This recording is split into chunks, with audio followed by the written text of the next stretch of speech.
सत्यवान ने कहा मां से पिता से पूछ लो, होगा नहीं। उसने जाके सास से पूछा कि मेरी इच्छा है कि आज मैं वन में इनके साथ लकड़ी काटने जा रहे हैं, जाऊं।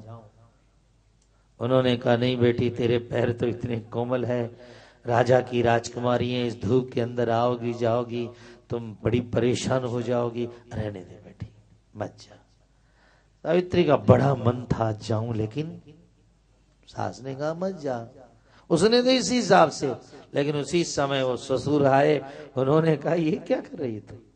अरे आज इतने साल हो गए ब्याही आई, कभी पानी नहीं मांगा, कभी सोना नहीं मांगा, कभी चांदी नहीं मांगी, और तो और जैसे सुलाया वैसे सोई, आज पहली बार बहू कह रही कि इसके साथ, और तूने ना कर दिया। ये तो ठीक नहीं है बात, जाने दो इसको आज। अरे जो कभी नहीं बोले आज ही तो बोले। सास के समझ में आ गई कि ठीक ही कह रहे हैं, कभी कुछ नहीं मांगा इसने, इतने बड़े घराने की लड़की होकर के भी अपने घर में किस तरह रह रही इस तरह। कहा ठीक है बेटी तो चली चली। सावित्री अपने पति सत्यवान के साथ गई और वो लकड़ियां काट रहा था, पेड़ पर चढ़ा लकड़ियां काटने के लिए, लकड़ी काटने लगा। उसी समय उसने कहा सावित्री मेरे माथे में बहुत दर्द हो रहा है, और नीचे उतर कर आया और अपना मस्तक रखकर गोद में सावित्री के सोया। और उसी समय यमराज मृत्यु का पाश लेकर के खड़े हो गए, फांसी फेंकी और प्राण। एक त्रिकाल सत्य है दुनिया में, सबके निकलने हैं।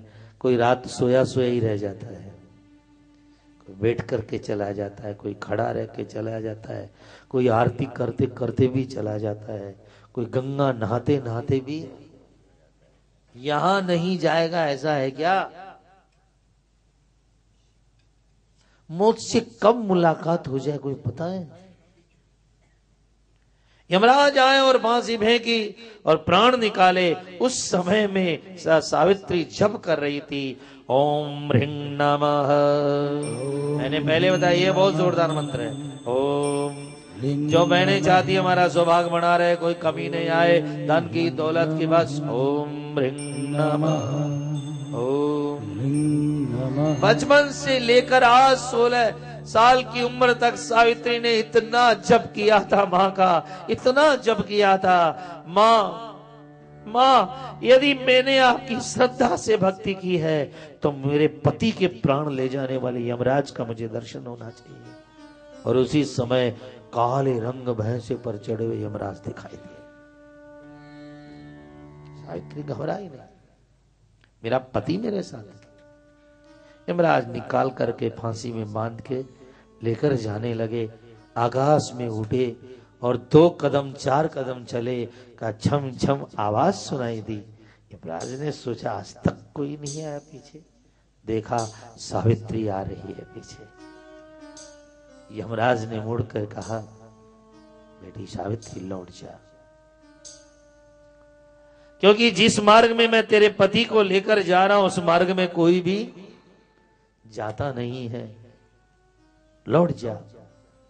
मैं जानता हूं तुम मां सावित्री की आराधना करने के बाद में पैदा हुई है और जीवन भर साधना करने वाली है, इसी कारण तू मेरे को देख रही है और मेरे साथ आ रही है, पर लौट जा। सावित्री ने कहा लौट कैसे जाऊं महाराज, सुगंध के बिना पुष्प बेकार होता है। वो चांद क्या काम का जिसमें रश्मि नहीं हो, किरण न हो। वो सूर्य क्या काम का जिसमें तेज नहीं हो। और स्त्री क्या? सावित्री तुम्हारे वचनों से मैं बड़ा प्रसन्न हुआ। एक वरदान, पति के प्राण छोड़ करके वरदान मांगा। उसने सबसे पहला वरदान मांगा मेरे सास ससुर अंधे हैं, उनकी आंखें ठीक हो जाए, उनका शरीर स्वस्थ हो जाए। अजय माँ बाप की सेवा कर रहे हैं। आज का आदमी सोचा पहले अपना भरा माँ बाप ने गुण देखे, अब तो मरवाड़ा है मांगे दे के मांगे। और उसने पहला वरदान मांगा। फिर आवाज आई छम छम करते हुए। यमराज ने कहा अब क्यों पीछे आ रही हो? हे यम भगवान, सत्य से सूर्य चलता है, सत्य से धरती टिकी है, सत्य है तब तक जीवन है, सत्य जिस दिन खत्म हो जाएगा जिंदगी भी। आप देखिए सत्य की उतनी इज्जत नहीं लग रही आज के जमाने में।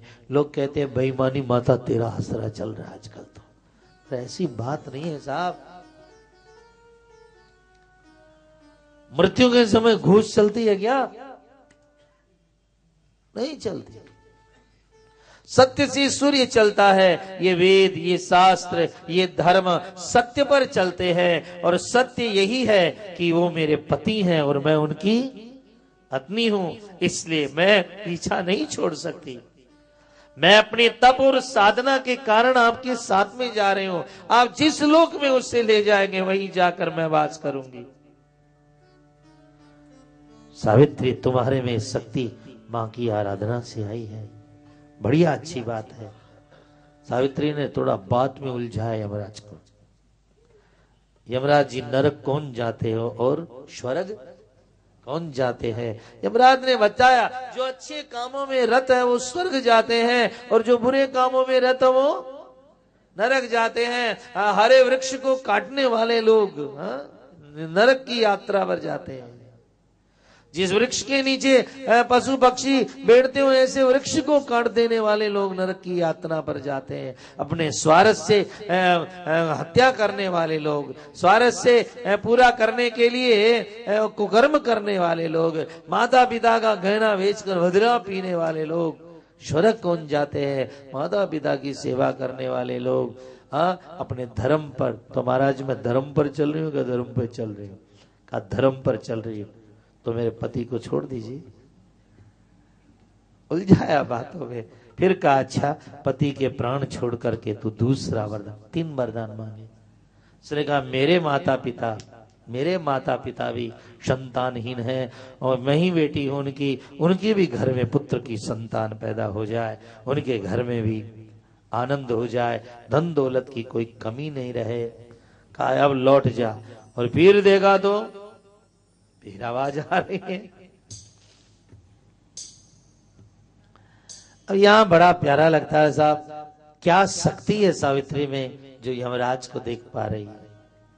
बस वो मेरी माता है, वो मेरी माता है, वो मेरी माता है, वो मेरी माता है।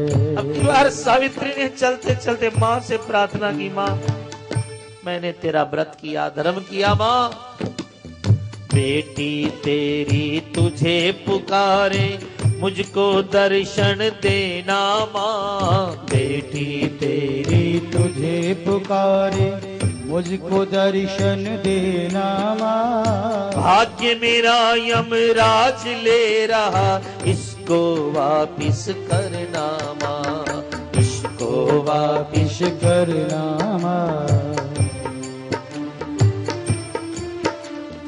नीर बिना नदी शोभा न पाती, नीर बिना नदी शोभा न पाती। प्राण बिना ये शरीर जो माँ, प्राण बिना ये शरीर जो माँ। नारी शोभा पति देव है, तुझसे सारा जगत महा, तुझसे सारा जगत महा। हे अम्मा, यमराज ने देखा छम छम आवाज, अरे सावित्री अब तो लौट जा।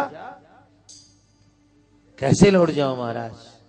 धर्म कहता है, धर्म कहता है कि धनानि भूमौ उपसवस्य गोष्ठे, नारी गृहद्वार शगा श्मशाने, देहस्थितायाम परलोक मार्गे, सहानुगो गच्छति धर्म एक। मनुष्य के साथ में केवल एक धर्म जाता है। पशु भी घर में बंधे रह जाता, गाड़े घोड़े में ठहरे रह जाते हैं, दोस्त लोग स्मशान तक जा सकते हैं, लेकिन धर्म तो सदा सदा साथ जाता है। अब बताइए महाराज, मैं धर्म कर रही हूं का धर्म कर रही हूं? यमराज ने कहा, तुम धर्म ही कर रही हो। पति के प्राण छोड़ करके एक वरदान, महाराज मैं अनेक ओजस्वी पुत्रों की कामना करती हूं। और यमराज ने कह दिया, तथास्तु।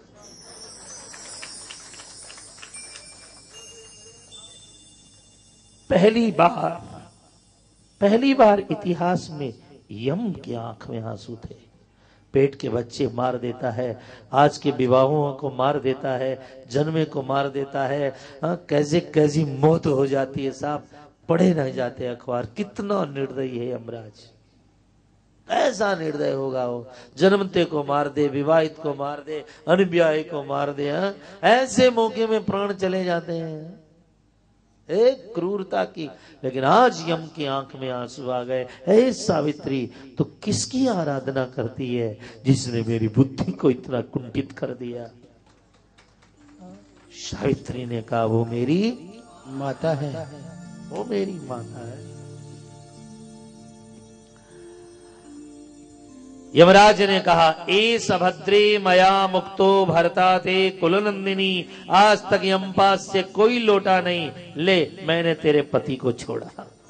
ए सभरते मया मुक्तो भरता थे कुलनंदिनी, तुम्हारा पति 400 साल तक राज्य करेगा। कितना? 400 साल तक राज्य करेगा। और आज का दिन अमावस का दिन था, उस दिन बट अमावस कहते हैं उसको। आज के दिन जो तेरा और तेरी पति की कथा मेरे को लेकर के सुनेगा, जा वो मेरे नरक की यात्रा पर नहीं आएगा। वरदान दिया, तेरा नाम लेने से स्त्री सौभाग्य की प्राप्ति करेगी। सावित्री अमर हो गई, सत्यवान के प्राण वापिस लौट आए। हमारे भारतीय धर्म में ऐसी ऐसी कथाओं का वर्णन किया गया देवी भागवत के अंदर, जहां बूढ़े से जवान हो जाना और मौत के मुंह से पति को वापस ले आना। पर यह है किसका काम? जिसमें भक्ति है और जिसमें माँ की झूठी भक्ति मत करना, झूठी शक्ति नहीं करना। असल भक्ति और असल शक्ति जो होती है वो माँ को प्रकट कर देती है। महाराज सब ठाट बाट हो गए, सत्यवान वापिस जिंदा हो गए अंगड़ाई लेते हुए, और वो वापिस अपने घर आ गए। बूढ़े माँ बाप के आंख आ गए, और उधर महाराज के बेटी के भी घर बस गया। इसलिए कहा गया है कि बेटा डूबे तो एक ही घर डूबे, और बेटी डूबे तो दोनों। और बेटी ने तार दिया, दोनों कुलों को तार दिया, माँ को भी तार दिया और अपने ससुराल को भी तार दिया। सत्यवान तो 3 बिगाड़े देश को कपटी कायर क्रूर, 3 बिगाड़े देश को कपटी कायर क्रूर, 3 सुधारे देश को सती संत और सूर, 3 सुधारे देश को सती संत और सूर। जय मां अम्बे जय जगदम्बे, जय मां अम्बे जय जगदम्बे, जय मां अम्बे जय जगदम्बे। साधना कीजिए, माँ की पूजा कीजिए, भक्ति कीजिए। यम की भी ताकत नहीं है साधना करने वाली बहन का सौभाग्य उजाड़ने। उजाड़ता होगा किसी देश विदेश में, पर भारत में तो ईश्वर माँ की कृपा हो जाए। देखो महामृत्यु तो कोई बच नहीं सकता है, पर अकाल मृत्यु माँ की सेवा करने वाला कोई मर नहीं। महामृत्यु तो देखो अवश्यम भावी है, वो तो एक प्रकृति का नियम है, पर अकाल मृत्यु कोई मर नहीं सकता जिस पर माँ की कृपा होती है। श्री प्रेमियों, बहुत बड़ा है। आइए माँ के चरणों में प्रणाम कीजिए। माँ से रिश्ता बांधो माता से, रिश्ता बांधो माता से, रिश्ता बांधो माता से, रिश्ता बांधो माता से। दिल से दिल के तारों को, दिल से दिल के तारों को तो बांधो माता से, तो बांधो माता से। रिश्ता बांधो माता से, रिश्ता बांधो माता से।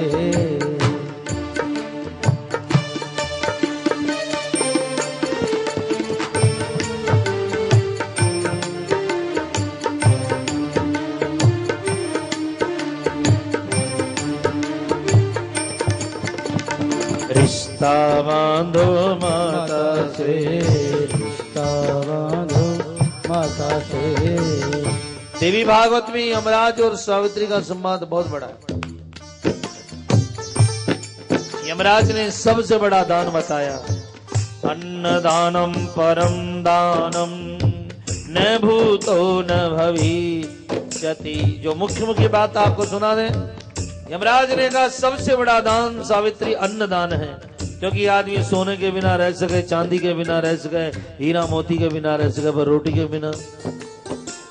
और कलयुग में प्राण अन्न में होता है। 1000 में दानी पैदा होता है, 10,000 में महादानी पैदा हो जाए, पर लाख आदमी में वो पैदा होता है जो अन्नदानी होता है। अन्नदानम महादानम, अन्नदानम महादानम। 3 तरह के कर्म बताए यमराज जी ने, एक अशुभ कर्म, एक शुभ कर्म और एक निष्काम कर्म।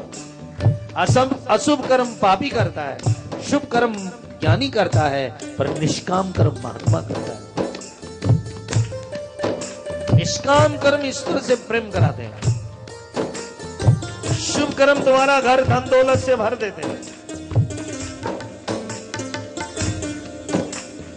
रिश्ता बांधो माता से, रिश्ता बांधो माता से।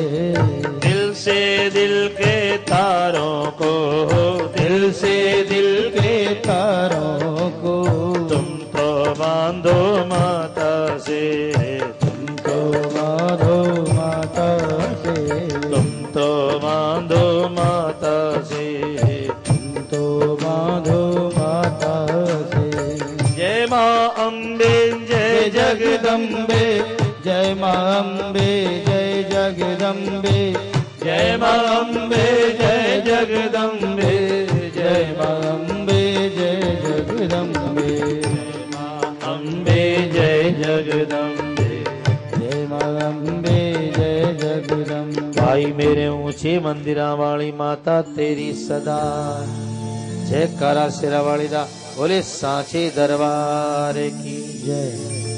हाथ जोड़िए एक बार। ओम भूर भुवः स्वः तत्सवितुर्वरेण्यं भर्गो देवस्य धीमहि धियो यो नः प्रचोदयात्। ओम भूर भुवः स्वः तत्सवितुर्वरेण्यं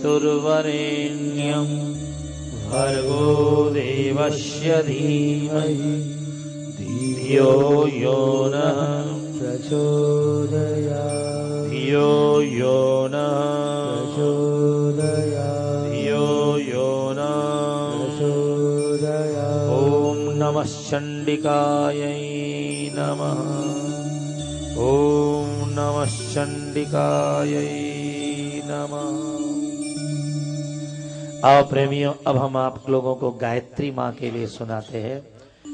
गायत्री माता के अंदर 24 अक्षर बताए गए हैं। गायत्री माता का अर्थ होता है गायमानम त्रातीति, जो गाने वाले का बेड़ा पार कर दे, उसको संस्कृत में कहते हैं गायत्री। पर गायत्री मौन रहने का मंत्र नहीं है, गाने का मंत्र है, इसलिए गाओ। ओम भूर्भुवः स्वः तत्सवितुर्वरेण्यं भर्गो देवस्य धीमहि धियो यो नः प्रचोदयात्। हाँ, जिन लोगों को बहुत बढ़िया पढ़ना है इसका 12वां स्कंद पढ़े देवी भागवत का। देखो लिखा है कि तीनों संध्याओं में भगवान सूर्य को अर्घ देना चाहिए, और गायत्री का जो त्रिकाल जप करता है उसी को गायत्री सिद्ध होती है। एक एक नियम होते हैं। आपको पता है गायत्री को किसने प्रकट किया था? विश्वामित्र ने। इसलिए गायत्री मंत्र जब भी आप पढ़े, अस्य श्री गायत्री मंत्रस्य विश्वामित्र ऋषि। अच्छा, देवता कौन सा? अग्नि देवता है।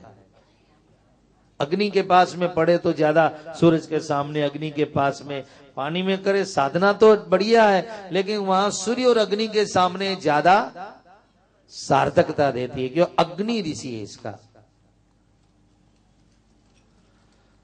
तो आप देखें विश्वामित्र, जब विश्वामित्र ने ब्राह्मण बनने के लिए तब किया और गायत्री माता ने ब्राह्मण नहीं कहा, तो विश्वामित्र ने शाप दिया, जा तो असफल हो जा। अब बताओ गायत्री माता क्या हो गई? असफल हो गई। गायत्री माता ने कहा, वाह विश्वामित्र, आपने ही तो अपनी तपस्या के द्वारा हमें प्रकट किया और आप ही हमें शाप दे रहे हो। तब विश्वामित्र के मन में आया, मैंने गलत काम किया। उन्होंने कहा, जा विश्व में जितने दुर्गा भगवती के रूप हैं, जो भी रूप हैं, सबसे ताकतवर तेरा रूप होगा। त्रिकाल जो तेरा जाप करेगा उस गाने वाले को तू तार देगी। विश्वामित्र के 60,000 बरस की तप और साधना। तो प्रेमियों, बहुत बढ़िया बात है, आप जीवन के अंदर अच्छा काम करें और जीवन में अच्छा काम कर लें। बढ़िया है, बहुत बढ़िया। परसों से जुन्नों में कथा है, कल से नहीं, परसों से। तो सब जुन्नों वाले भी आए, बहुत बहुत आशीर्वाद, मुझे ऐसी मिल लो उनसे। तो आइए जरा हाथ जोड़िए, आप लोग सीधे बैठिएगा जरा सा। अब मैं बहुत बढ़िया चित्र सुना रहा हूं आपको, और आप नए जपे गायत्री तो भी ये अध्याय जपने से आपको बहुत काम होगा आप लोगों का। प्रतिदिन 3000 जप करने वाले पुरुष का देवता आदर करते हैं। कितना? 3000 जप। 1000 सुबह, 1000 दोपहर में, 1000 शाम को कर ले।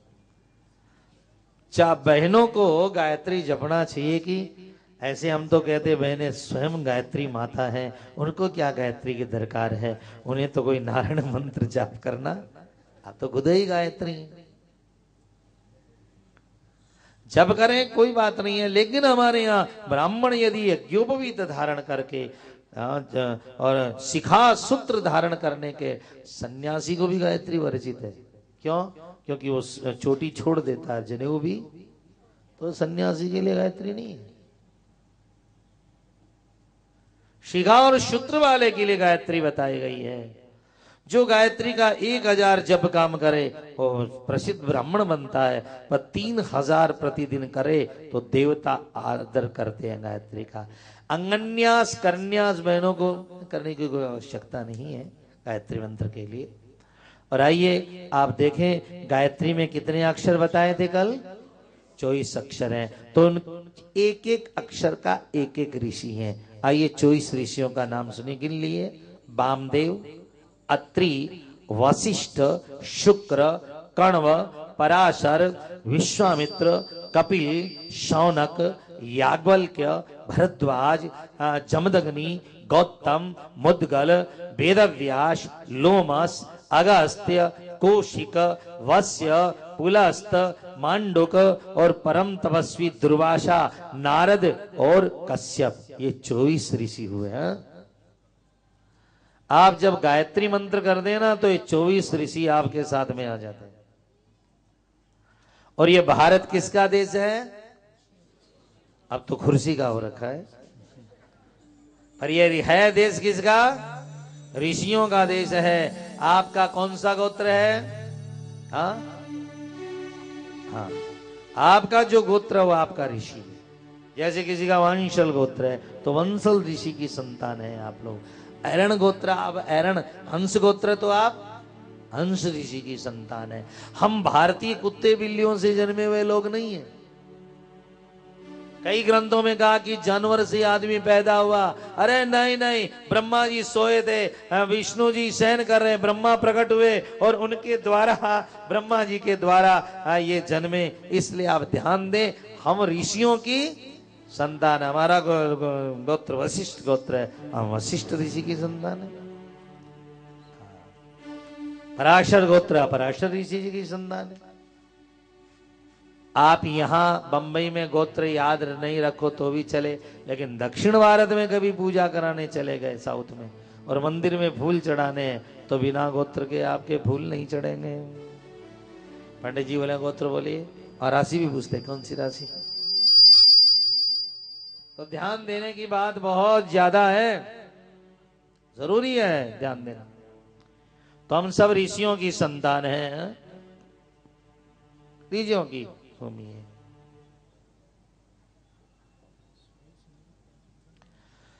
क्योंकि ऋषियों का जो चिंतन है, ऋषियों का जो स्वरूप है, वो हम भारतीयों पर बहुत सुंदरता से पगा हुआ है। इसलिए कितने ऋषियों के नाम गिनाए हमने? 24। अब गायत्री के 24 ही छंद हैं। छंद किसको कहते हैं? गान जो होता है ना, गान विद्या, उसको छंद कहते हैं अपने यहाँ। तो गायत्री के कितने छंद हैं? गायत्री, उष्णिक, अनुष्टुप, बृहति, पंक्ति, त्रिष्टुप, शक्वरी, अतिशक्वरी, धृति, अतिधृति, विराट, विस्तार, पंक्ति, कृति, प्रकृति, आकृति, विकृति, संकृति, ये अक्षर भूर्भ स्व और ज्योतिष्मति, ये 24 छंद हैं गायत्री के। अच्छा भाई, छंद क्या काम करते हैं? अब जैसे जयती छंद है, किसका छंद का नाम आपको समझाता हूं मैं। छंद, छंद किसको कहते हैं? जैसे जयती छंद है। अब आप गोपी गीत भागवत में गाते हो, कौन सा छंद है? कौन सी राग में गाया जाएगा? जयति तेधिकम, ये जयती छंद है। राग को क्या कहते हैं? छंद। जयति तेधिकम जन्मना। कितना प्यारा छंद है, गान हो रहा है, सुनते कान में जाता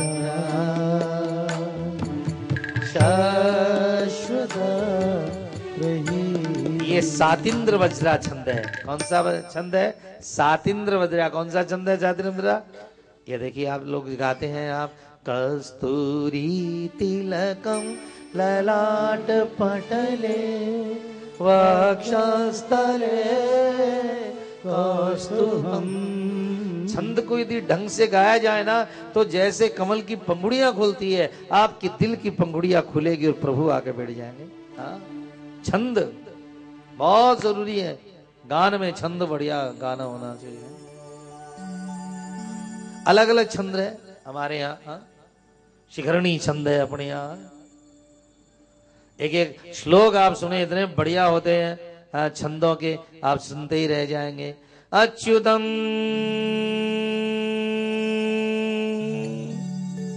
ये इस राग है इस छंद की। अच्युतम केशवम राम नारायणम कृष्ण दामोदरम वासुदेवम। कई गाना गाने के चक्कर में गलत गाते हैं। अच्युतम केशवम, कई लोग वेदों के मंत्र को श्लोकों की तरह गाते हैं। ठीक नहीं, वेद को वेद की तरह गाओ। वासुदेवम श्रीधरम माधवम गोपिका वल्लभम जानकी नायकम रामचंद्रम भजे।